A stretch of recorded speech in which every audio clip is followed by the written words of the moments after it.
Untuk usaha itu udah dari SD.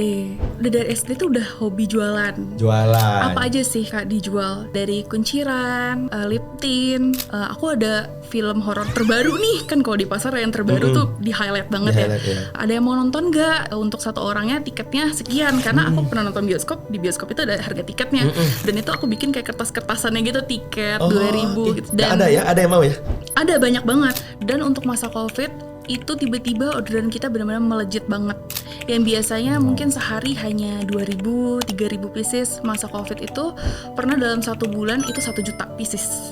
Itu penjualan paling tinggi. Cara yang dulu works udah nggak works lagi. Tantangannya di situ. Nah akhirnya lama-lama tenggelam untuk brandnya. Yang tadinya 100 karyawan hanya tinggal 2 karyawan, yaitu aku dan 1 orang untuk bantu packing. Terjadi sesuatu keajaiban menurut aku. Kadang hal itu terjadi di luar kemampuan kita, di luar pemikiran kita dan rencana kita.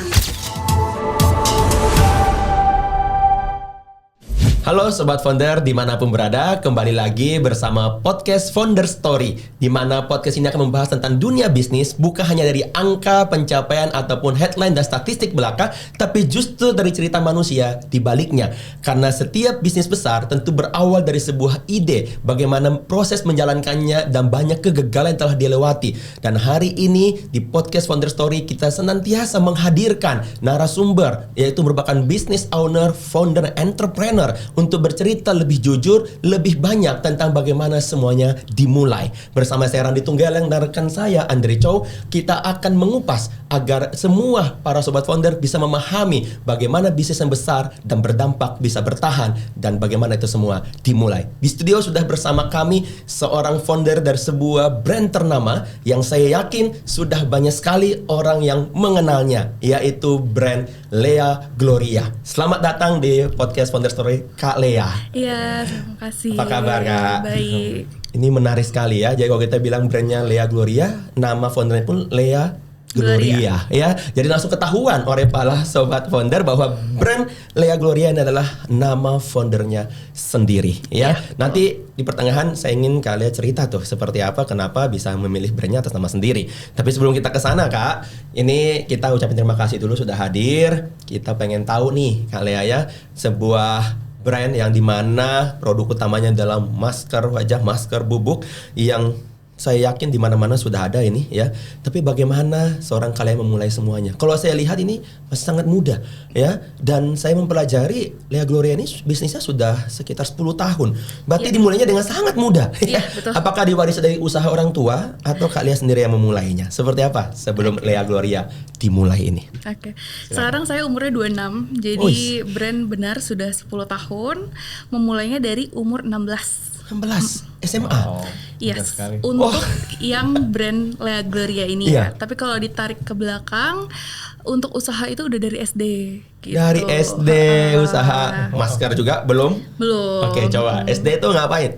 Udah dari SD tuh udah hobi jualan. Jualan. Apa aja sih Kak dijual?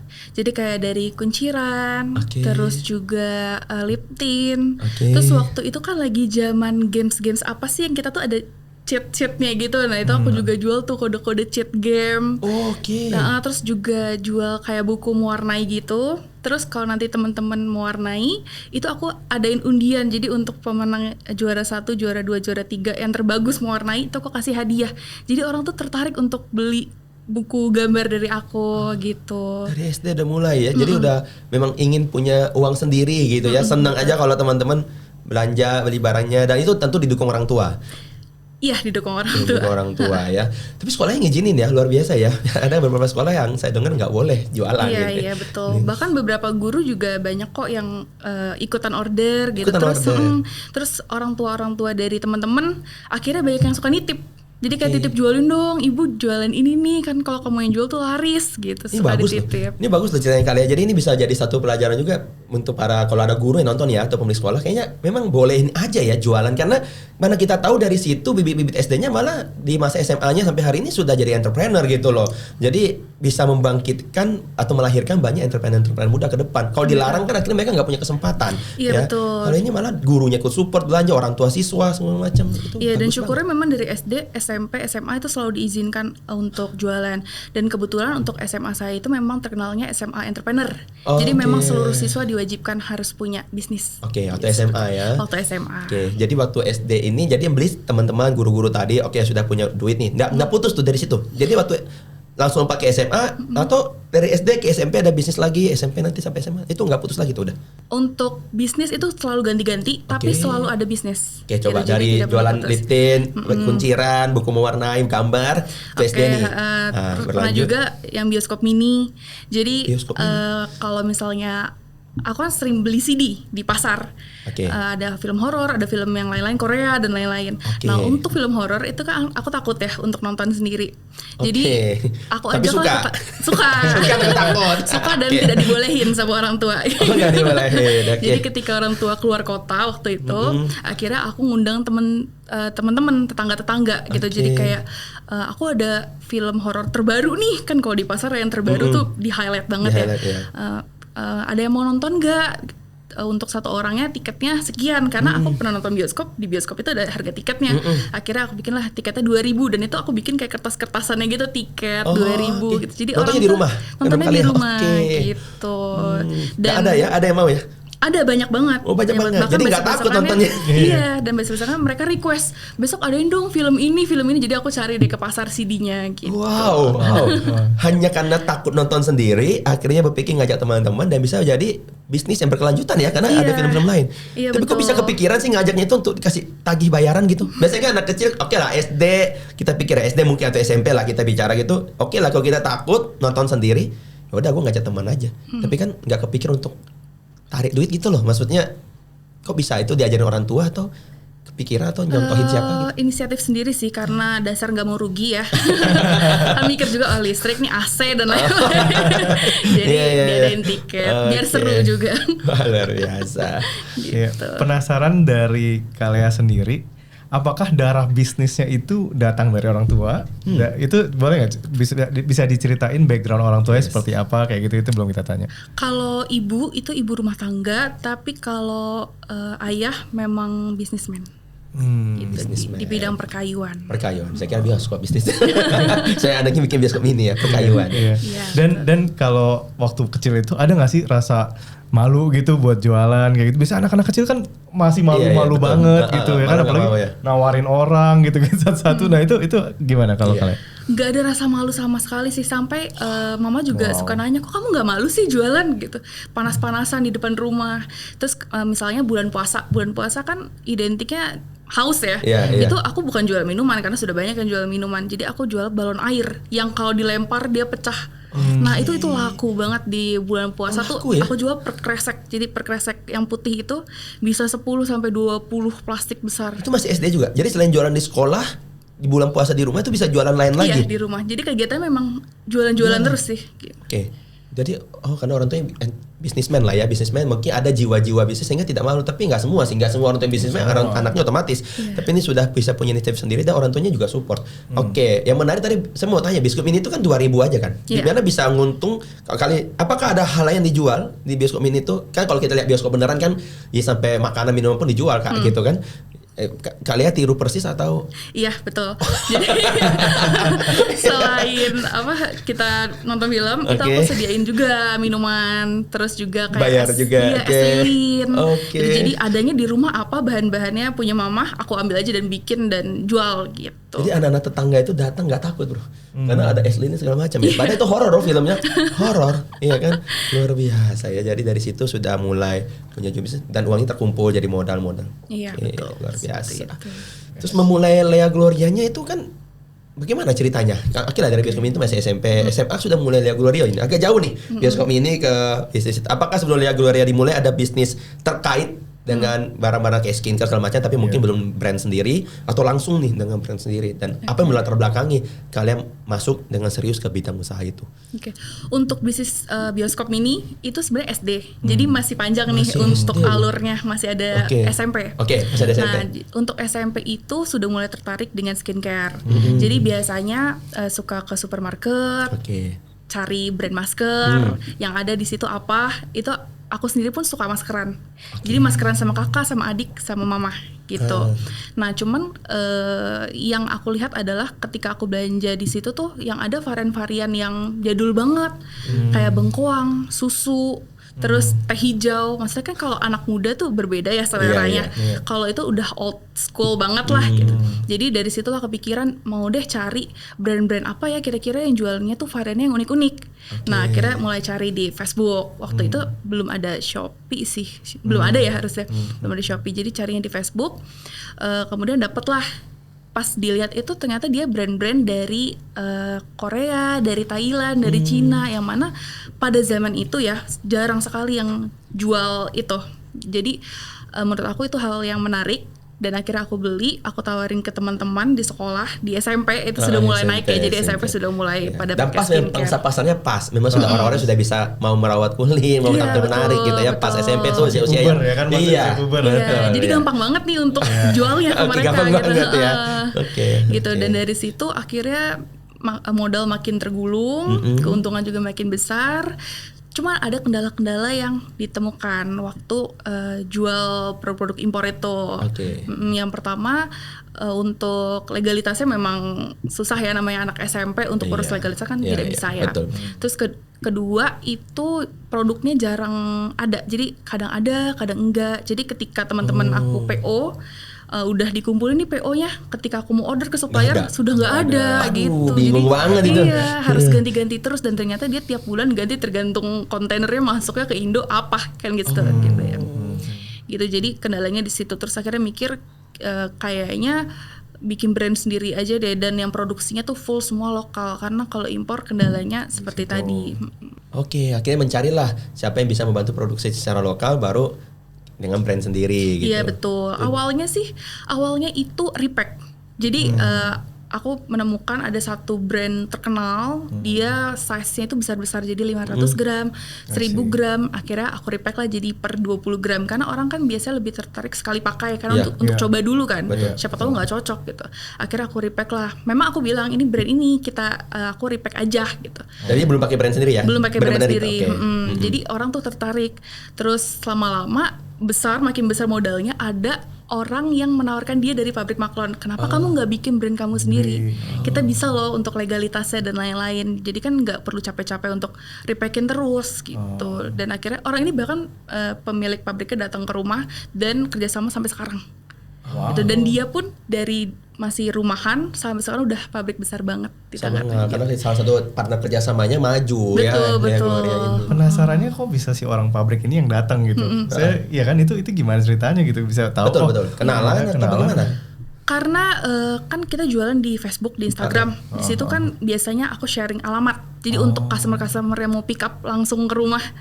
Nah, mungkin dari situ ya. Jadi dia datang ke sana untuk menawarin kita bisa loh produksi seperti ini. Ya, membuka satu cakrawala juga lah ya. Maksudnya bisa loh kalau dengan brand sendiri itu segala macam bisa lebih bertumbuh dan berkembang gitu ya. Iya, betul. Akhirnya dieksekusi. Dan itu berarti sudah tiba saat usia SMA. Karena tadi kan waktu zamannya pakai barang impor luar itu yang dijualin sekarang SMP. Akhirnya tiba SMA, kepikiran lah tuh untuk datanglah idenya untuk punya brand sendiri dan akhirnya berani execute.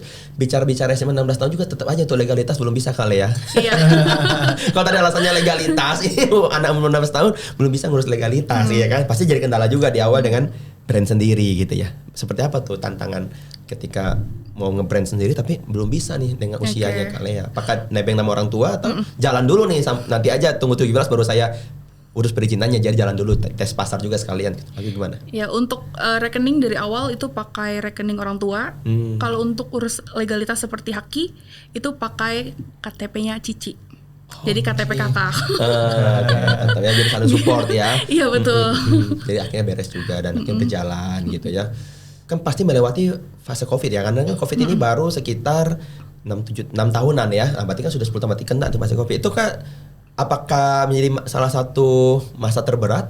Karena banyak cerita kalau bisnis skincare malah masa COVID ini masa-masa yang panen gitu ya. Nah, kalau Lea Gloria sendiri cerita apa nih cerita-cerita di masa COVID nih? Malah kalau dari 2016 sampai 2019 itu masanya bertumbuh, tapi bertumbuhnya sedikit-sedikit gitu. Dan untuk masa COVID itu tiba-tiba orderan kita benar-benar melejit banget. Yang biasanya mungkin sehari hanya 2.000, 3.000 pieces, masa COVID itu pernah dalam 1 bulan itu 1 juta pieces. Wow. Itu penjualan paling tinggi. 2.000, 3.000 itu hanya loh. Hanya. Karena bandingannya juta sih. Wajar sih. Tapi orang dengan ribuan pieces saja per hari. Wah gitu kan. Ini kayak menembus sampai jutaan di COVID ya. Di COVID 2020. Luar biasa. 1 bulan 1 juta pieces. Itu gimana adjustment-nya waktu untuk proses produksinya kayak gitu-gitu. Nah itu bisa ceritain nggak? Jadi nambah karyawannya berapa?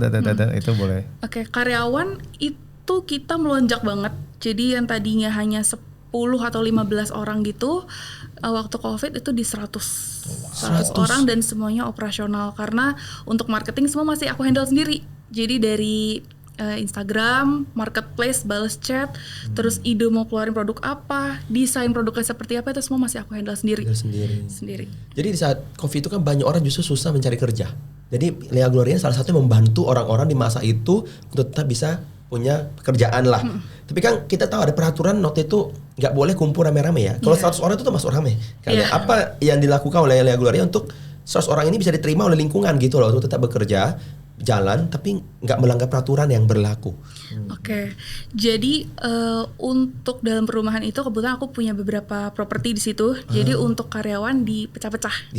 Disebar satu rumah itu di 10 orang gitu. Kemudian kita sangat menjaga lingkungan di sekitar ya. Contohnya pertama, aku mengutamakan karyawan itu dari warga.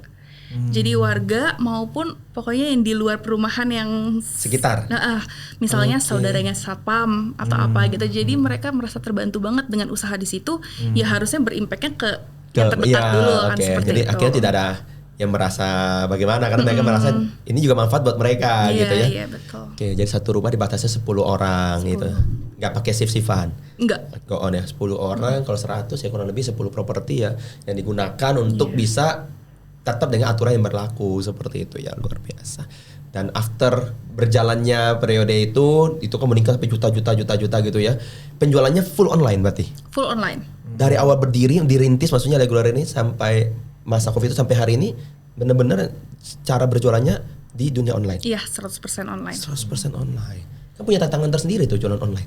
Ya kalau kita lihat kompetitor kan sangat banyak. Online itu kan adalah terbukanya pangsa pasar memang, tapi kan kompetitor juga akhirnya sama semua. Kalau dia offline kan ya udah yang barang ada di toko itu aja yang jadi kompetitor kita. Kadang-kadang brand tertentu tidak ada. Tapi kalau online ya semuanya beradu gitu kan. Itu sulit nggak bagi Lea Gloria ketika lagi membludaknya dan untuk maintain setelah COVID berlalu gitu ya, untuk tetap bisa bertahan, nggak tumbang lah, nggak hilang itu di dunia online itu apa yang dilakukan oleh Lea Gloria? Oke. Untuk tantangannya sebenarnya dirasain banget bukan sebelum viral ya. Atau pas merintis itu kayaknya nggak terlalu berasa tantangan karena kita tuh let it flow aja gitu. Nah tantangannya itu berasa malah ketika sudah viral kita bingung mau ngapain. Karena viral itu kan sangat cepat ya prosesnya. Kita belum siap, bahkan tim marketing juga nggak ada gitu. Jadi tantangannya pertama di situ. Terus kedua karena dunia online itu berubah dan selalu berubah. Kemudian juga konsumen juga berubah dan untuk Lea Gloria ini tetap menggunakan cara lama. Itu sih tantangannya di situ. Jadi lama-lama cara yang dulu works udah nggak works lagi seperti itu. Tantangannya di situ. Nah akhirnya lama-lama tenggelam untuk brandnya. Yang tadinya 100 karyawan hanya tinggal 2 karyawan, yaitu aku dan 1 orang untuk bantu packing. Jadi tinggal berdua. Sebegitu itu karena mempertahankan cara kerja lama ya sudah nggak works. Dari situ belajar bahwa ternyata cara berjualannya sama-sama online, produknya masih sama, target marketnya juga mungkin masih sama, tapi ternyata ada hal yang perlu di-adjust gitu ya. Dan mungkin itu yang membuka jalan ketemu dengan AHA juga awalnya gitu, seperti itu ya. Masih lumayan beberapa tahun sih dari situ. Jadi terakhir itu 2 orang. Kemudian ini sih terjadi sesuatu keajaiban menurut aku ya, karena maksudnya kadang hal itu terjadi di luar kemampuan kita, di luar pemikiran kita dan rencana kita. Tiba-tiba waktu hanya 2 orang itu berjalan sekitar 1 bulanan, reseller yang dulu yang order besar itu yang menghilang tiba-tiba order lagi. Gitu. Mungkin karena mereka dulu ordernya barengan, stoknya barengan, habisnya juga barengan. Kan mungkin seperti itu ya. Jadi mereka order bersamaan, akhirnya dari situ lumayan lagi, tinggi lagi orderannya. Dari 2 karyawan aku bisa panggil lagi belasan. untuk packing itu. Nah di situ belum sadar nih kalau ternyata butuh tim marketing gitu. Masih berpikirannya oke, kita masker pernah 1 juta pieces per bulan, pasti bisa dong lebih tinggi lagi dengan cara yang lama. Dengan cara lama. Gitu. Kemudian banyak searching juga seperti apa sih zaman sekarang. Ternyata nggak sesimpel ketika sebelum COVID. Akhirnya di situ aku sebagai founder cepet-cepet ngambil tindakan ya. Pertama memperbaiki tim. Jadi ngelengkapin tim yang tadinya aku sendiri sebagai Superman di perusahaan gitu. Akhirnya aku meng-hire seperti kayak digital marketing, kemudian desain grafis dan lain-lain gitu. Jadi disitulah pertama kali aku punya tim yang ternyata usaha tuh harus punya tim seperti ini ya. Gitu. Memang the right man on the right place-nya ya. Jadi memang dia menguasai bidang itu dan kita berikan kepercayaan di situ, dia bisa handle. Iya gitu ya, betul. Sebenarnya dari dulu bisa sih punya tim, cuman selalu berpikir kayaknya kalau orang yang megang tuh kurang gimana gitu ya. Selalu percaya diri sendiri tuh yang terbaik. Biasanya kendalanya di situ sih. Sombongnya di situ memang. Ternyata ketika dihandle sama tim, dibandingin nih sama dulu, oh iya jauh banget. Ternyata memang harus diserahkan ke profesional gitu ya. Penasaran waktu dari 100 karyawan, terus turun sampai 2 sebulan, apa yang dirasain? Ada nggak pengen gue tutup aja ya gitu? Ada nggak ada kepikiran kayak gitu nggak? Mungkin bisa ceritain. Untuk menghibur diri sih waktu itu mikirnya kayak oke, semua bisnis ada masanya dan mungkin ini masa saya sudah selesai, tinggal cari bisnis lain gitu sambil ngejalanin packing dan lain-lain. Cuman ya tiba-tiba ada itu, jadi semangat lagi, langsung cepet-cepet perbaharui itu. Tadi ketika bicara kan waktu bingung itu adalah ketika viral nih.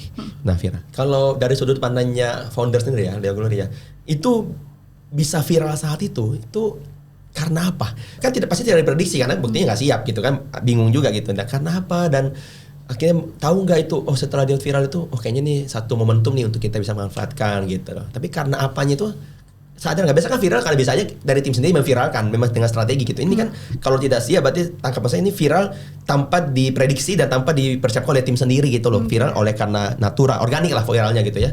Seperti apa yang terjadi pada saat itu tiba-tiba bisa viral? Karena COVID, semua orang di rumah bingung mau ngapain. Kan waktu itu suka banyak tren-tren baru ya, seperti kayak bikin dalgona dan lain-lain. Nah, si masker ini seperti konten si dalgona itulah. Jadi semua orang tuh mau bikin konten sama masker. Mereka TikTokan sama masker, bikin transisi sama masker gitu. Yang dipilih produknya Lea Gloria yang paling yang kebetulan karena kita sudah dari lama itu, jadi mereka memilih masker kita. Dan waktu COVID itu banyak banget Kak untuk brand-brand lainnya yang baru-baru muncul itu banyak banget. Cuman karena kita nomor 1 dan penjualannya juga posisinya itu sudah terlaris, jadi orang percaya sama kita. Gitu. Jadi reseller-reseller yang mau adain di toko-tokonya atau di Shopee-nya mereka itu langsung masuknya ke brand kita dulu. Gitu. Oke. Jadi menarik ya. Jadi karena situasi dan kondisi, orang-orang juga butuh untuk konten, butuh untuk mereka yang membunuh kebosanan juga lah saat itu ya, terus mungkin mencari penghasilan tambahan, mencari-cari ide kreatif, dan akhirnya terimpact juga ke produknya Lea Gloria karena sudah lama ya. Betul. Jadi brand-brand baru muncul, walaupun ada kompetitor di pasar ini, tapi Lea Gloria yang dipercaya sehingga bisa viral seperti itu ya. Oke lah kalau gitu ke brandnya dulu deh, Lea Gloria, nama pribadi seorang foundernya. Ini karena tidak ada persiapan kah? Tiba-tiba didatangi seorang nawarin maklon atau udahlah pakai brand sendiri, udahlah pakai namaku aja, atau memang dengan perhitungan matang. Kayaknya namaku menarik nih kalau jadiin brand gitu lah. Itu aja deh. Seperti apa nih bisa nama sendiri dipakai di brand gitu?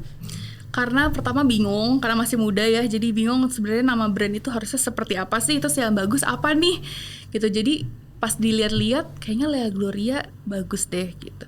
Apalagi kan itu waktu SMA. SMA itu sebenarnya saya selain bisnis ini sempat mulai mendalami nyanyi, kan hobi nyanyi ya. Jadi waktu itu dikontrak juga sama studionya Padi dan lain-lain, sama studio ada 1 orang artis juga, dan merasa kayaknya nama ini kalau misalnya emang berhasil dinyanyi akan terkenal nih. Yaudah deh dijadiin brand masker gitu sih, sesimpel itu. Semua jalur itu nanti berkonek ke satu nama yang sama ya, Lea Glorianya ya, luar biasa ya. Berarti besok-besok ini kalau bahan bercandaannya, kalau ada yang melamar seorang Kak Lea, itu seperti membeli sebuah merek. Membeli satu paket soalnya. Kadang karyawan juga bingung, misalnya ini Leanya udah ini, maaf ya Ci, bukan Lea ini, maksudnya Lea maskernya. Gitu. Kalau maki-maki Lea Gloria juga repot ini. Kalau karyawan, karena orangnya juga sama ya. Jadi uniknya. Tapi ada yang dirasakan nggak sih ketika keluar gitu ya kemana-mana dengan bawa brand yang sudah dikenal masyarakat, karena viral berarti kan dikenal gitu ya. Tapi itu nama kita sendiri gitu loh. Ada nyaman-nyaman aja atau kadang-kadang mungkin kalau ke kafe kemana kan yang dimana kita pesan makanan atau apa itu harus nama kita ditahu oleh publik. Ada pernah nanya nggak? Oh ini Kak Lea yang foundernya Lea Gloria ya? Pernah ngalamin nggak hal kayak gitu? Iya sering banget, terutama di daerah Cibinong ya kan, rumah di Cibinong, kantor di Cibinong. Jadi kalau misalnya ke restoran, ke salon atau kemanapun, misalnya kita sebut nama nih untuk reservasi atau ketika pembayaran kan di kartu ada ukiran namanya ya. Itu orang kadang Lea Gloria yang punya masker ya, selalu seperti itu sih. Iya diskon dong gitu ya. Tapi itu ya, itu plusnya ya. Jadi ada satu keunikan sendiri kalau brandnya terkenal, dan itu adalah hasil dari nama pribadi seperti itu ya. Nah kita kembali ke strategi bisnis. Ketika bangkit lagi ya, ketika bangkit lagi dan tetap dengan penjualan yang online. Sampai hari ini kan tadi kita tahu belum masuklah terlalu jauh ke sistem distribusi offline gitu ya, atau onsite gitu. Nah kita bicara online. Nah, ketika sudah bangkit lagi, berarti kita harus berpikir untuk mempertahankan kan. Jangan sampai jatuh lagi nih ke titik 2 karyawan segala macam. Apa yang dilakukan untuk bukan cuma mempertahankan customer yang balik kembali, tapi kan tentu ingin harus ada customer baru nih, ya kan, untuk bisa terus berjalan ke depan gitu loh. Karena kita tahu pasti after COVID itu ada brand-brand tertentu ya, setahu saya di bisnis apapun itu saat itu banyak yang memang naik di COVID. Tapi habis itu juga banyak yang akhirnya harus berubah lagi. Kayak bukan cuma soal skincare, kayak sepeda ya, di masa itu kan lagi viral, terus banyak juga akhirnya udah nggak jalan juga bisnisnya, hari ini ganti ke produk lain lagi dan hal lain-lain. Nah ketika Lea Gloria dapat momentum, wah ada lagi nih orderan nih, ini kesempatan kan harusnya untuk bertahan lagi lebih jauh, dan akhirnya bertahan sampai hari ini. Pasti ada yang dilakukan di momen itu kali ya. Apa tuh yang dilakukan ketika ada momentum kedua nih muncul? Jadi yang pertama untuk scale up tim dulu sebenarnya. Kita mencoba scale up tim, terus juga yang tadinya nggak ada KOL spesialis atau affiliate spesialis kita adain, dan lain-lainnya. Cuman rasanya tetap kayak ada yang kurang gitu dari tim sendiri, dan aku pun sebagai founder maunya lebih scale up lagi, tapi kesetresannya tuh lebih berkurang. Itu kan susah ya sebenarnya kalau seperti itu. Biasanya sejalan soalnya. Nah akhirnya tim aku memperkenalkan lah, aduh loh namanya itu enabler untuk handle marketplace. Itu kayak gimana enabler? Sebelumnya aku belum pernah tahu sama sekali enabler itu seperti apa. Oh ternyata jelasin, dia itu service untuk handle marketplace, menaikkan kayak omset dengan garansi dan lain-lain. Akhirnya tertarik, terus datang deh. Dan enablernya namanya AHA, seperti itu. Dari situlah awal pertemuan dengan Anggamersnya ya, seperti itu. Dan setelah ketemu merasa cocok dan mencoba dengan AHA, dan akhirnya berjalan sampai hari ini ya. Sebenarnya fun fact, kita waktu itu berjalan setahun aja gitu. Kemudian aku merasa oke, kayaknya bisa deh untuk jalanin ini tanpa AHA nih, buktinya naik nih omsetnya. Akhirnya lepas, ternyata turun, nggak sebaik ketika AHA pegang, akhirnya balik lagi. CLBK. Iya, untungnya masih diterima. Ya. Jadi benar-benar akhirnya saya itu merasa betul ya, ada impactnya benar ya. Ada enabler ini, ada pihak ketiga yang membantu dengan profesionalnya mereka, keahlian kepakaran, aku kita bilang, oke balik lagi, dan mungkin kapok juga untuk lepas. Ya seperti itu. Juga di luar soal number lah ya, di luar soal omset yang naik, ada nggak sih dampak lain yang dibawa sama timnya AHA nih buat bisnisnya Kak Lea sendiri? Pertama banget emang omset. Kemudian kedua, kita banyak tahu hal-hal baru sih, karena kalau AHA itu menurut aku, ketika orang lain nggak tahu, dia udah tahu duluan gitu triknya seperti apa gitu. Jadi tim di sini tuh belajar banyak dari AHA. Terus kemudian bisa mengurangi kesetresan tim yang akhirnya berdampak kita bisa fokus ke offline. Gitu, yang tadinya kita nggak pernah menyentuh offline sama sekali, sekarang mulai menyentuh offline. Contohnya nanti di akhir bulan kita adain booth eksklusif di Social Chic. Kayak gitu. Jadi mulai berpikir untuk ke offline, terus kita juga mau masukin ke supermarket besar.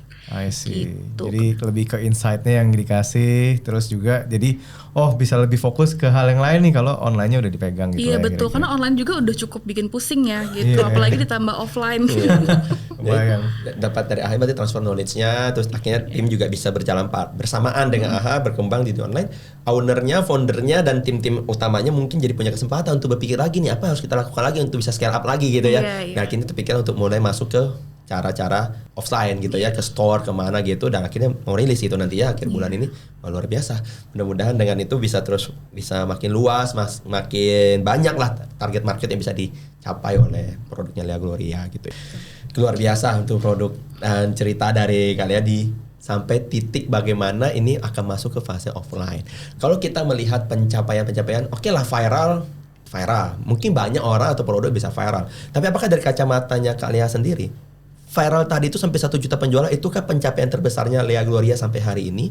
Atau adakah pencapaian terbesar dari Lea Gloria, maksudnya secara brand ya, Bambu secara Kak Lea sendiri, yang dianggap sebagai pencapaian terbesar sampai hari ini gitu?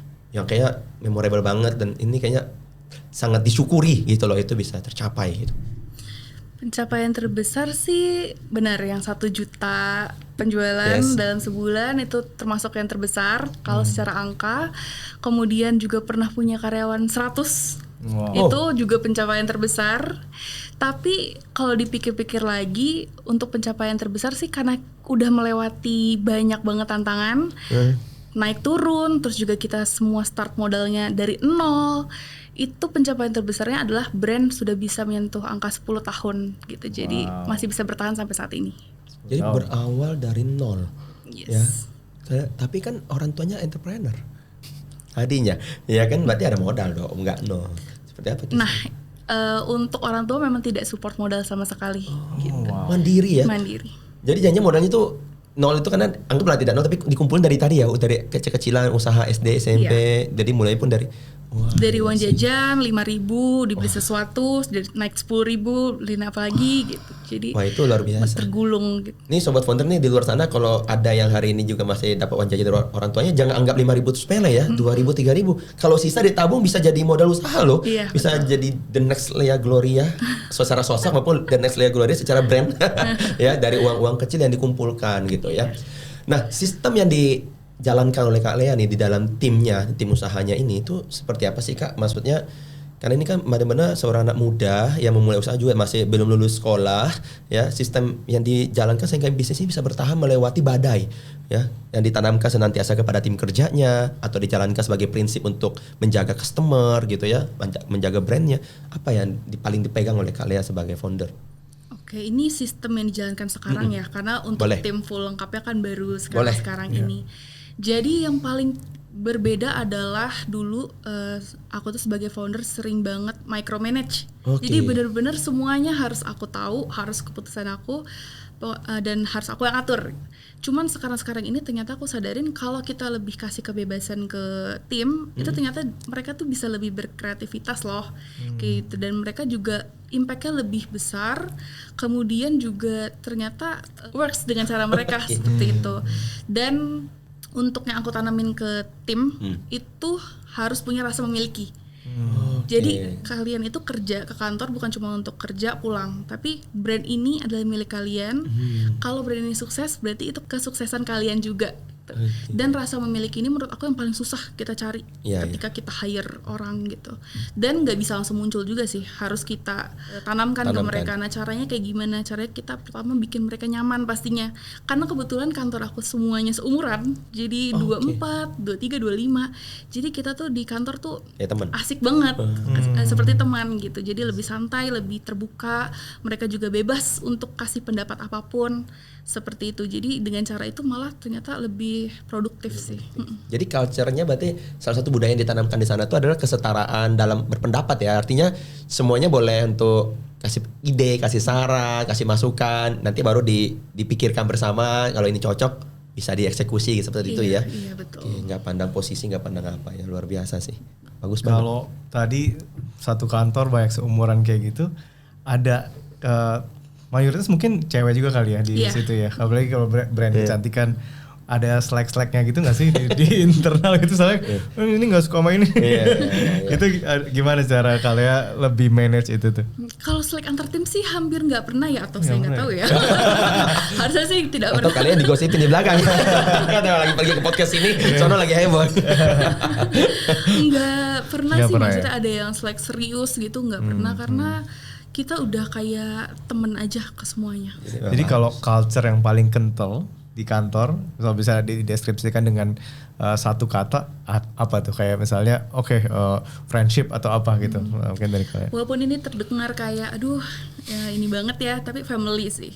Family. Bahkan bukan saya yang bilang, mereka yang bilang. Mereka selalu bilang kerja di sini tuh udah kayak keluarga. Menarik. Kalau dari saya ngomong kok kayaknya palsu banget gitu ya. Ini masuk testi dari tim mereka sendiri. ya. Jadi berarti ada, kalau kita bilang katanya sempat 2 terus naik lagi ya. Jadi untuk saat ini karyawan yang timnya yang ada di sini karena mereka merasa family, paling lama sudah berapa lama? Dari awal banget ada. Ada ya, tadi dan dampingin terus sampai 2 tahun itu dia juga itu. Untuk karyawan pertama kali itu kan waktu tahun 2019 itu karyawan pertama. Oke. Dan sampai sekarang masih ada. Wow. Jadi bisa dipercaya dan benar-benar merasa family ya, sampai betah juga gitu. 2019. Iya. Sebelum Covid. Pasti ada yang dikerjakan sama pemimpinnya supaya bisa membangun culture yang family tadi, yang membuat mereka nyaman. Kira-kira ada nggak what do you do yang benar-benar bisa bikin culture-nya jadi ternyata seperti ini nih culture-nya gitu. Ada nggak? Sebenarnya itu karena aku sendiri maksudnya founder tapi tidak ada basic yang sekolah atau seperti apa, sekolah bisnis atau apa, itu semuanya let it flow aja sih. Terus lama-lama terbentuk, ternyata culture-nya ya seperti itu, family. Kalau dari aku sendiri orangnya tuh nggak pernah yang membeda-bedakan, nggak pernah yang kalau sama bos ngomongnya harus seperti ini dan lain-lain, itu nggak pernah sih. Jadi semua terbentuk begitu adanya gitu. Kan oke, dimulai pada saat SMA Kak, ya kan? Dan itu berjalannya waktu pasti kan lulus SMA dong. Kuliah kah?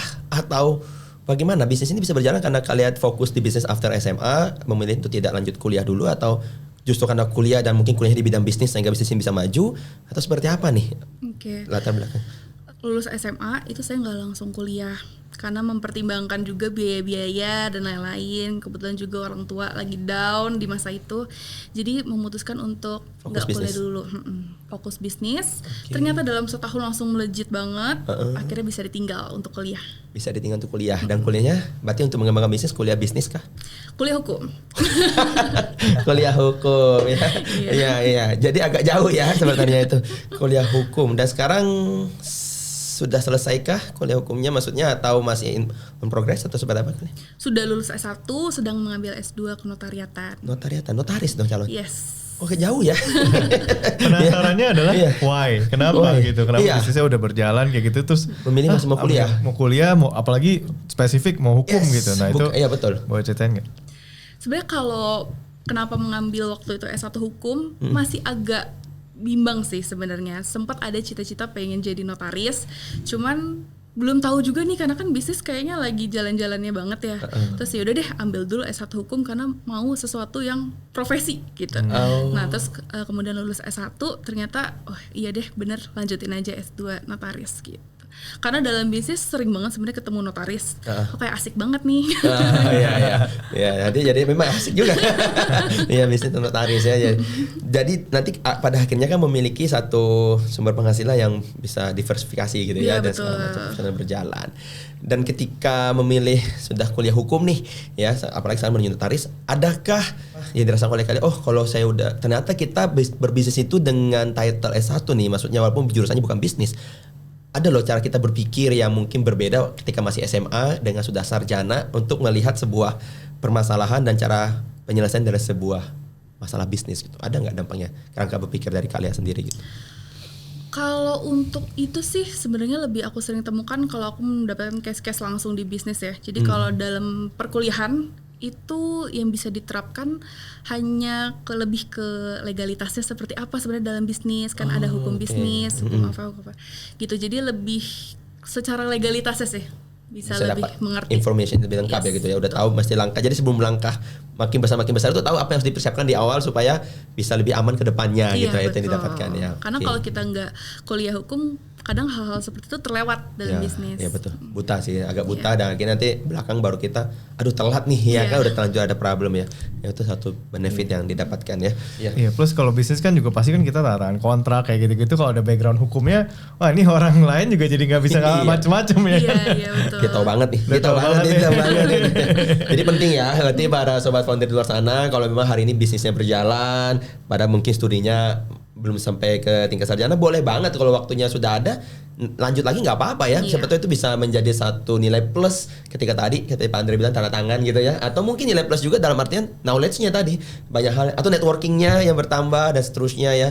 Dan bahkan sampai cara menyelesaikan satu problem juga bisa kerangka berpikir kita bisa berbeda gitu ya. Jadi nggak ada salahnya punya bisnis maju, tapi foundernya tetap punya studi lanjut seperti itu ya. Iya. Keren ini inspirasi banget ya hari ini kisahnya kalian seperti itu ya. Walaupun sempat menunda seperti itu, tapi lanjut akhirnya sampai S2 bahkan ya, luar biasa. Ya. Satu cerita tadi yang pengen saya kulik lebih lanjut adalah tadi kan kalian sempat cerita bisnis orang tua tuh sempat down gitu ya. Dan kalian lagi fokus bisnis yang Lea Gloria ini. Nah, saat itu ada gak sih bener-bener pressure yang dirasain? Kayak, oh gue harus berhasil nih di bisnis ini. Kalau enggak, ya gimana cara support my family gitu untuk keadaan itu. Itu bisa diceritain gak? Kalau ada yang tekanan itu pasti ya, yang tadinya kita tinggal di rumah yang cukup besar, punya mobil dan lain-lain, tiba-tiba papa tertipu di bisnisnya, bangkrut, kita harus pindah ke kontrakan dan itu juga pindah daerah, pindah ke Cibinong. Itu pertama kali kita nyentuh Cibinong di situ. Jadinya ada tekanan sih, maksudnya kayak ingin kehidupannya tuh balik lagi kayak dulu gitu. Jadi seperti Pasti itu ya. sih. Okay. Wah, jatuhnya sampai benar-benar ini ya, sampai harus lepas semuanya sampai pindah gitu ya. Iya betul, karena papa benar-benar waktu itu terakhir all in semuanya, kontrakan dijual. Mas sebelum Cibinong daerah mana Kak? Kalau boleh tahu. Di Gunung Putri. Masih di Bogor Masih juga. di Bogor juga ya. Tapi hari ini sudah bangkit berkat putrinya ya akhirnya. Dan biasa akhirnya ya. papa juga join di sini. Oh, Bapak juga join support. Iya, support profesional. Jadi tidak lagi merintis bisnis di dunia kayu itu. Setelah era itu sekarang benar-benar sama-sama di bisnis yang Lea Gloria ini. Iya Ini betul. ini jarang terjadi ya. Biasa kan orang tua punya bisnis, Iya. anaknya masuk. Masuk betul. Nah ini anaknya punya bisnis, orang tuanya yang ada orang dibaliknya tuanya. support, bantu ya. Sampai saya saudara-saudaranya pun ya, kalau kalian cari ceritanya sepertinya saudara-saudaranya juga ada di bisnis ini bareng-bareng. Tadi nama kakak, nama cicinya dipinjam tadi kan untuk Iya. awalan seterusnya ya. Iya. Menarik banget, menarik Iya. banget. Kalau boleh bercerita gitu ya, seperti apa sih momen-momen yang mungkin memorable di dalam perjalanan bisnisnya Kak Lea? Tidak harus bicara soal pencapaian ya. Kalau tadi pencapaian kita sudah tanyakan angka gitu ya. Tapi memorable itu bisa aja mungkin hal yang paling justru menyentuh ya, yang tidak bisa sampai dilupakan sampai hari ini. Dan oke, karena momen inilah saya ingin bertahan di bisnis ini gitu. Momen paling memorable itu malah ketika belum punya karyawan. Karyawannya yaitu keluarga sendiri berlima. Jadi aku, mama, papa, adik dan kakak. Itu kita waktu itu orderan udah cukup lumayan banyak semenjak pindah yang tadi ke Cibinong itu. Itu kita bisa packing tuh dari jam 6 pagi. Terus kita langsung print orderan, terus packing sampai malam. Itu semuanya dilakuin sama keluarga, walaupun kayaknya capek banget ya, sampai punggung tuh rasanya dingin banget karena packing terus kan, duduk terus gitu.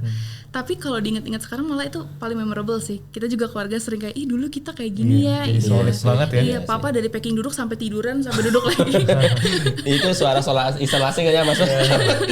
Satu komplek udah dengar tuh. Mimpi pun dengar suara itu kali ya. Mimpi lagi packing. lagi packing.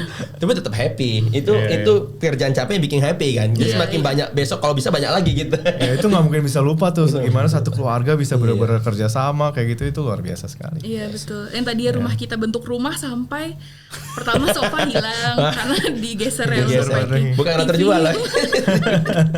TV hilang, lama-lama barang-barang rumah hilang ganti sama etalase semua. Jadi awalnya fungsinya seperti rumah, lama-lama fungsinya bukan seperti rumah ya, seperti tempat kerja gitu.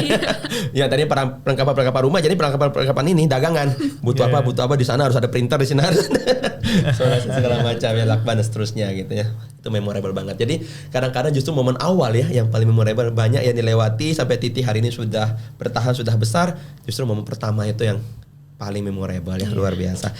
Dan itu juga mungkin dibutuhkan nih oleh para sobat founder Kak. Kalau boleh berbagi 1 sampai 2 hal-hal kunci yang boleh dan perlu dilakukan oleh para founder-founder di luar sana untuk mereka juga bisa bertahan, bisa kalau mereka lagi sulit sekali mereka bisa bertahan, atau mereka boleh berani memulai kalau mereka hari ini baru punya rencana, ide gitu ya, tapi masih terlalu muda nih, masih terlalu nggak ada modal nih, kayaknya saya bukan dari latar belakang pengusaha nih, atau saya belum lulus kuliah nih, nggak ada background knowledge-nya gitu, penuh keraguan lah. Itu 1-2 hal yang mungkin kalian bisa bagikan untuk agar orang-orang yang ada dalam posisi seperti ini berani melangkah atau berani bertahan gitu Kak. Oke, pesan mungkin untuk founder yang muda bertahan ya atau merintis.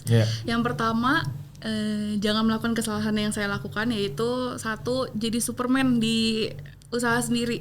Semuanya harus dilakuin sendiri. Berpikiran semuanya akan terbaik tuh kalau kita yang ngelakuin sendiri. Ternyata kalau kita serahkan ke tim yang profesional itu hasilnya jauh lebih oke, dan kita pun jadi nggak sangat terbeban gitu. Karena saya waktu jadi Superman di usaha itu sampai bolak-balik ke rumah sakit, ke dokter syaraf dan lain-lain karena saking stresnya tingkat tinggi. Dan akhirnya ketika dilepaskan ke tim, oh ternyata hasilnya lebih baik ya gitu. Terus yang kedua, jangan stuck di cara lama. Karena kebiasaan customer itu berubah, kemudian dunia online itu cepat banget perubahannya dan akan selalu ada yang baru. Jadi jangan selalu cinta sama cara-cara lama dan dulu gue works kok pakai ini, ya belum tentu di kedepannya akan works juga. Betul. Bahkan di medsos saja algoritmanya berubah terus ya. Betul works terus cara kita beriklan seterusnya. Iya sih. Benar-benar, dan ternyata itu yang menjadi 1-2 pesan yang bisa dibagikan untuk para founder di luar sana. Nah, kalau closing statement untuk semuanya yang bukan hanya founder, bukan hanya entrepreneur, bisa aja ditonton oleh anak kecil hari ini, bisa juga oleh seorang pensiunan ya. Apa sih yang mau dibagikan oleh Kak Lea untuk yang kalau bisa setelah podcast ini selesai, para sobat founder ini bisa inget gitu loh. Oke, ini yang paling kita inget dari episode kali ini gitu. Oke. Dalam memulai hal apapun itu nggak harus tunggu jago dulu. Saya pun untuk memulai bisnis ini kan nggak jago dulu, bahkan nggak tahu caranya marketing itu seperti apa, caranya memimpin sebuah tim itu seperti apa. Ternyata yang paling penting itu kita mau mulai dulu, dan kedua kita mau terus belajar, seperti itu. Terus belajar ya. Jadi kalau kita nggak pernah mau cari tahu lagi informasi-informasi baru, nggak pernah mau ikut perkembangan zaman, ya mungkin kita akan ketinggalan. Bukan karena bisnisnya jelek, bukan karena produknya jelek, tapi memang ya karena mungkin sistemnya sudah nggak work lagi ya di era-era ke depan ya. Dan ini menarik para sobat founder ya. Jadi dari kalian yang tadinya bolak-balik RS atau rumah sakit karena mengenalkan diri sendiri, hari ini dengan sudah punya tim, membangun sistem, membangun culture, dan juga bekerjasama dengan berbagai pihak ketiga yang memang pakar di bidangnya, akhirnya beliau sudah bolak-balik podcast ya, bukan lagi bolak-balik RS ya. Termasuk di podcast Founder Story hari ini ya, kisah para founder ya. Dan sampai sini juga pembahasan kita pada episode kali ini. Sangat banyak insight yang bisa kita dapatkan dari seorang womanpreneur muda ya, yang benar-benar memulainya dari awal, dari SD, lika-liko, banting tulang ya, jatuh bangun sudah semua dilakukan, dan hari ini bisnisnya bisa eksis sampai 1 dekade, dan kita harapkan bisa panjang terus sampai nanti di generasi-generasi berikutnya. Dan tentunya banyak hal bisa kita pelajari para sobat founder, dan pesan beliau adalah terus belajar, jangan mudah menyerah, dan teruslah ikut perkembangan zaman, karena setiap kali kita belajar dan setiap kali kita berkembang, maka pertumbuhan dan kesuksesan sudah menanti di masa depan. Saya Randy Tunggeleng dan Andrew Chow pamit undur diri, sampai jumpa di episode selanjutnya dari program podcast Founder Story. Terima kasih. Terima kasih.